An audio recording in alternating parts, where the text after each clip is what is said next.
यंदाच्या गणेशोत्सवासाठी 6 फुटांपेक्षा अधिक उंचीच्या पीओपी गणेश मूर्तींचं विसर्जन समुद्रात आणि नैसर्गिक जलप्रवाहांमध्ये करायला मुंबई उच्च न्यायालयानं परवानगी दिली आहे. 6 फूट उंचीपर्यंतच्या सगळ्या पीओपी मूर्तींचं विसर्जन हे कृत्रिम तलावांमध्येच करावं आणि याचं तंतोतंत पालन संपूर्ण राज्यात सर्व महापालिका आणि स्थानिक स्वराज्य संस्थांनी करावं. त्या दृष्टीनं आवश्यक प्रमाणात कृत्रिम तलावांची व्यवस्था करावी असाही आदेश न्यायालयानं दिला आहे.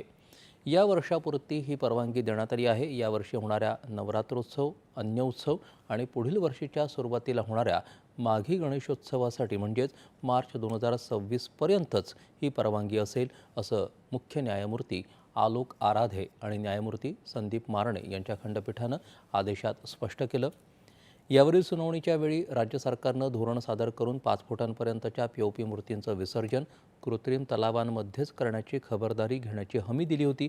यावर उच्च न्यायालयानं 5 फुटांऐवजी 6 फुटांपर्यंतच्या मूर्ती कृत्रिम तलावात विसर्जित करण्याचा आदेश काढत समुद्र आणि नैसर्गिक जलस्रोतांमधील विसर्जनावरील बंदी उठवली.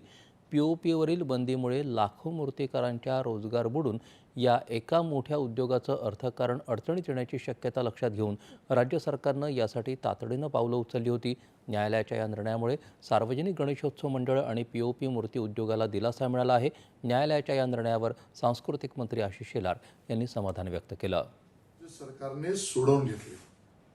आता त्यापुढे ऐतिहासिक निर्णय आमच्या मूर्त्यांचं विशेषतः सार्वजनिक गणेशोत्सव आणि त्यातल्या आमच्या गणपती बाप्पाच्या मूर्त्यांचं विसर्जन प्रथा परंपरेनुसार वाजत गाजत होणार की नाही आणि बरोबरीने पर्यावरण पूरक व्यवस्थाही निर्माण होणार की नाही याबद्दलची शंका दूर झाली.